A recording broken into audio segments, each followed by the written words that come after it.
High বন্ধুরা, welcome back to my channel SM blog. তো অনেকদিন পর আবার ব্লগ করছি। তো তোমরা সবাই জানো যে আমি ডেলি ব্লগ করি না, আর তোমরা যদি বলো অবশ্যই করব, কিন্তু কেউ তো আমাকে কমেন্ট করেনি এখনো অবধি যে তোমার মানে আমার ভিডিও তোমরা ডেলি দেখতে চাও। তো সেরকম কমেন্ট যদি আসে অবশ্যই আমি ডেলি ব্লগ করব। তো বন্ধুরা দেখো, সকাল সকাল ঠাকুর ঘরে চলে এসেছি। আজ হচ্ছে বৃহস্পতিবার, আর আমি এখন পুজো দেবো, কারণ আমার নিচের সমস্ত কাজ, ঘর মোছা সমস্ত কিছু হয়ে গেছে। কেন এত তাড়াতাড়ি করেছি তোমরা ভিডিওটা দেখতে থাকো, অবশ্যই বুঝতে পারবে। তো চলো বন্ধুরা, পুজোটা তাড়াতাড়ি করে দিয়ে নিই, তারপরে রেডি হব আর কোথাও একটা যাব। তো তোমরা সেখানকার ভিডিও দেখতে খুব ভালোবাসো আমি জানি। তো চলো, সেখানকারই ভিডিও আজকে আসছে। তোমরা ভিডিওটা কন্টিনিউ দেখতে থাকো, আশা করি অবশ্যই তোমাদের ভালো লাগবে। আর ভালো লাগলে কী করতে হবে, একটা লাইক করতে হবে, চ্যানেলটিকে সাবস্ক্রাইব করে পাশে থাকতে হবে। তো চলো বন্ধুরা, আর এখন আমি স্নান করে কোনো কিছু রেডি করিনি, আমি তাড়াতাড়ি করে পুজোর ঘরে চলে এসেছি।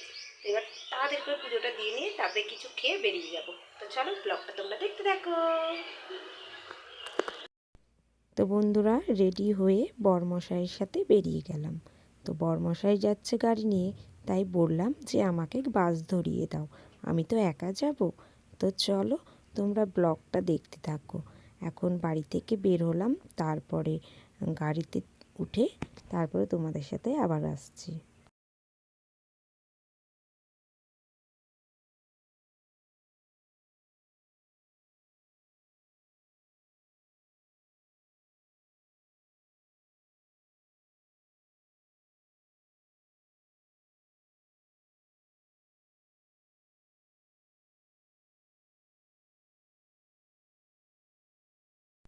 তো বন্ধুরা, আমি মালদাতে এসে দেখো জাম্পে পড়ে আছি। প্রায় 3 ঘন্টার উপরে আমি কিন্তু জাম্পে বসে আছি গাড়িতে।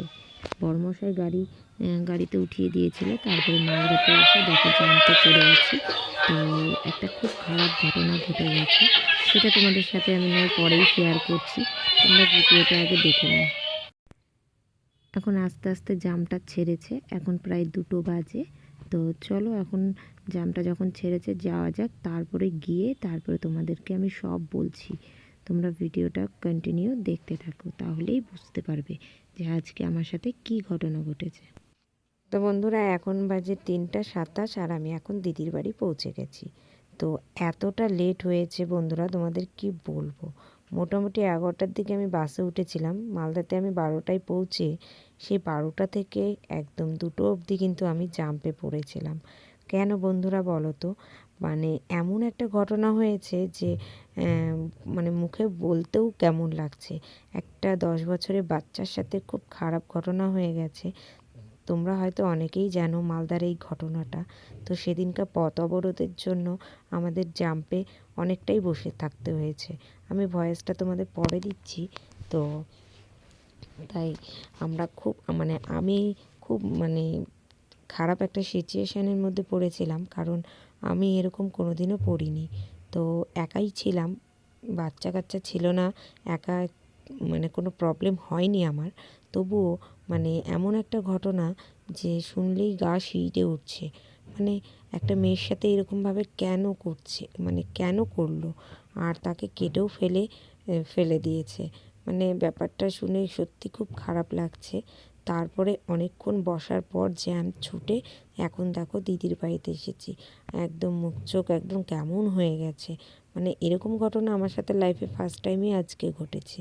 তো তারপরে আমি দিদি বাড়িতে দেখো চলে এসেছি, আর দিদি একটু দোকানে গেছিলো। তো দিদি এখন আসছে, তারপরে একটু বসে খেয়ে দিয়ে তারপরে তোমাদেরকে বলছি আমি দিদির বাড়িতে কেন এসেছি। আমি কিন্তু দরকার ছাড়া কোথাও বের হই না, তো এটাও কিন্তু আমি দরকারেই এসেছি। তো চলো, ভিডিওটা কন্টিনিউ তোমরা দেখতে থাকো, অবশ্যই জানতে পারবে। চলো আগে তাড়াতাড়ি করে খেয়ে নিই, খেয়ে দিয়ে তারপরে তোমাদের কাছে বলছি আমি কেন দিদির বাড়িতে এসেছি। তো ভিডিওটা কন্টিনিউ দেখতে থাকো। তো বন্ধুরা, অনেক খিদা লেগে গেছে, তোমরা তো দেখতেই পেলে যে জ্যাম্পে আটকেছিলাম। তো অনেকক্ষণ বাদে এলাম। তো চলো খাওয়াটা ছেড়ে চলো খাবারটা খেয়ে নিই। তো দিদি কি রান্না করেছে সেগুলো তোমাদের দেখিয়ে দিচ্ছি। তো চলো ব্যাক ক্যামেরাতে দেখে নাও। দেখো কত রকমের রান্না করেছে। এখানে আছে ভাত, তারপরে আছে বেগুন ভাজা, আলু ভাজা। এটা কিসের শাক? এটা হলো বথুয়া শাক, আমাদের এদিকে বস্তুকা শাক বলে, অনেকে অনেকে বথুয়া শাক বলে। আর আছে এখানে চাটনি, আর এখানে আছে একটা সজনা আলু বড়ি সব দিয়ে একটা রসা টাইপের, মানে রসা না, চচ্চড়ি টাইপের। আর সাথে আছে ডাল। তো চলো আজকে নিরামিষ আইটেম, তাড়াতাড়ি করে খেয়ে নিই, তারপরে কেন এসেছি সবটাই তোমাদের খুলে বলবো। দিদি ভাত বেশি হয়ে যাবে দিদি।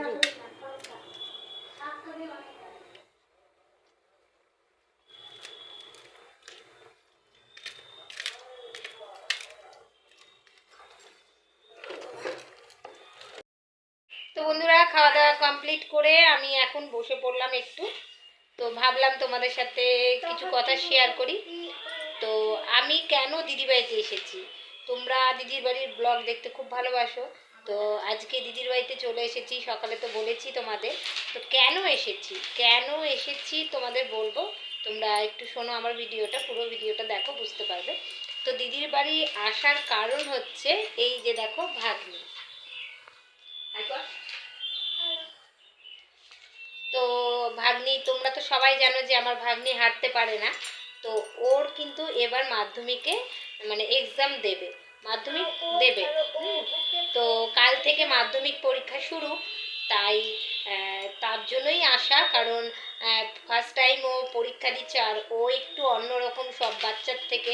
তোমরা তো জানো, আমি ভিডিও এর আগে দিয়েছি যে পুরোপুরি কিন্তু ও কিন্তু সুস্থ না। যেরকম ধরো ধরো ও হাঁটতে পারে না, সমস্ত কাজকর্ম করে হামাগুড়ি দিয়ে, বাট ওর কিন্তু পায়ে সেরকম জোর নেই, দাঁড়াতেও পারে না, হুইল চেয়ারের মধ্যে সমস্ত কিছু।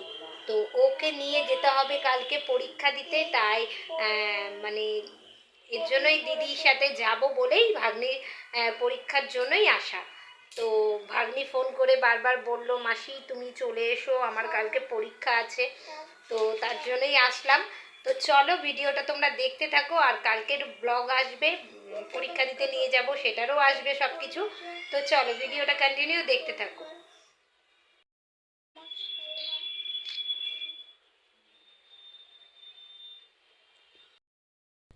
তো দিদির সাথে একটু বের হলাম, তো জামাইবুর দোকানে যাব বলে। তো এখানে একজন জামা প্যান্ট বিক্রি করছে, তাই তার সাথে একটু হাসি ঠাট্টা করছিলাম।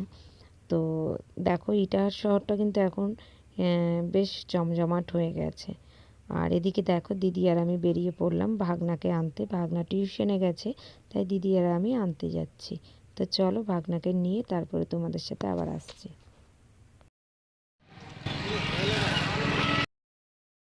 তো ভাগনাকে নেওয়া হয়ে গেছে, আর দেখো ভাগনার ব্যাগটা ঘাড়ে ঝুলিয়ে নিয়েছি। অনেক দিন পর সেই ছোটোবেলার ফিলিংসটা চলে আসছে, যে ছোটোবেলায়ও আমিও এভাবে পড়তে যেতাম। তো ভাগনার ব্যাগটা নিয়ে নিয়েছি, আর চলো এবার তাড়াতাড়ি করে দিদির বাড়ি যাওয়া যাক। তো বন্ধুরা দেখো সন্ধ্যা হয়ে গেছে, আর টিফিন করছি। এখানে আছে প্যাটিস আর কেক। তো চলো এগুলো খাওয়া হোক, তারপরে দেখো জামাইবু আবার কত কি পাঠিয়ে দিয়েছিল। বসে আছি, আর এই দেখো ডিমের অমলেট দিয়ে ব্রেড জামাইবু পাঠিয়ে দিল। এখন বসে বসে এটাও খাবো, প্রচণ্ড পেট ভরে যাচ্ছে, অনেক অনেক খাওয়ার। তো চলো আমরা খেয়ে নিই, আর তোমরা দেখতে থাকো। তো বন্ধুরা অনেক রাত হয়ে গেছে, এই ভিডিওটাকে একটু স্লো মোশনে দিয়ে তোমাদের সাথে কিছু কথা শেয়ার করছি। এখন বাজে 11:30, আর খাওয়া দাওয়া হয়ে গেছে। এখন ঘুমিয়ে পড়বো, কারণ কালকে মাধ্যমিক পরীক্ষা আছে ভাগ্নির। তো তাড়াতাড়ি করে ঘুমিয়ে পড়ে সকালে উঠতে হবে। তো বন্ধুরা আজকে কিন্তু জ্যাম্পে আমি আটকেছিলাম, খুব খারাপ একটা সিচুয়েশনের মধ্যে দিয়ে আমি গেছি। তো ব্যাপারটা হচ্ছে নিজে মানে এখনকার দিনে কাউকে বিশ্বাস করবেন না। আমার ভিডিওটা যারা দেখছেন তারা প্লিজ একটু সচেতন হন, কারণ মালদার এই ঘটনাটা হয়তো আপনারা সবাই জানেন, আর যারা জানেন না তারা এই ভিডিওটা পুরোটাই দেখে নিও। তো ব্যাপার হচ্ছে একটা 10 বছরের মেয়ে, তার নিজের কাকার ছেলে দুদিন আগে তাকে বাড়ি থেকে নিয়ে গিয়ে তার সাথে খারাপ আচরণ করে তাকে মেরে ফেলেছে। তো দুদিন পর সেই ঘটনা জানার পর এই পথ অবরোধ করা হয়েছিল। তো বন্ধুরা অন্ততপক্ষে আপনাদের এটাই বলবো যে কাউকে বিশ্বাস করবেন না। এই পৃথিবীতে কাউকে বিশ্বাস করা যায় না, কারণ এরকম ঘটনা ঘটেছে বলেই আমরা কিন্তু আরও সচেতন হয়ে যাচ্ছি। যার যার ঘরে মেয়ে আছে অবশ্যই তারা এই ভিডিওটা দেখুন আর নিজেরাই সচেতন হয়ে যান। কারণ আমি তো আর সেরকম কিছু শেয়ার করতে পারলাম না, এটা করাটাও ঠিক হবে না। তাই আমি আপনাদের ভয়েসেই বলে দিলাম যে প্লিজ কাউকে বিশ্বাস করবেন না, নিজের সন্তানকে নিজের কাছে রাখুন। কারণ আজকালকার বিশ্বাস করলে এরকম সমস্যার সম্মুখীন হতে হবে। তো দয়া করে যারা আমার ভিডিওটা দেখছে অনেক অনেক শেয়ার করো আর সবার কাছে জানিয়ে দাও যে নিজের নিজের সন্তানকে নিজের নিজের দায়িত্বে রাখতে। কারণ এখনকার দিনে কাউকে বিশ্বাস করা যাবে না বন্ধুরা। এই ঘটনার থেকে আমরা কিন্তু খুব সচেতন হয়ে গেলাম। তো আর ভিডিওটা লং করছি না, মনটা খুব খারাপ। কারণ এরকম ঘটনাটা ঘটার পর আমাদের মালদাবাসীর সমস্ত লোকের মনে খুব খুব খারাপ, মনটা খুব খারাপ। তো চলো বন্ধুরা, ভিডিওটা আর বড় করছি না, এখানেই বন্ধ করছি। সবাই ভালো থাকবে, সুস্থ থাকবে আর নিজে সচেতন হন বন্ধুরা। কারণ কাউকে এবার বিশ্বাস করা বন্ধ করুন। তো চলুন, আর ভিডিওটা বড় করছি না। ভিডিওর মধ্যে কোনো কিছু ভালো লেগে থাকলে অবশ্যই লাইক, শেয়ার, কমেন্ট করে পাশে থাকো। তো চলো বন্ধুরা, আজকের মতন ভিডিওটা এখানেই বন্ধ করলাম। টাটা।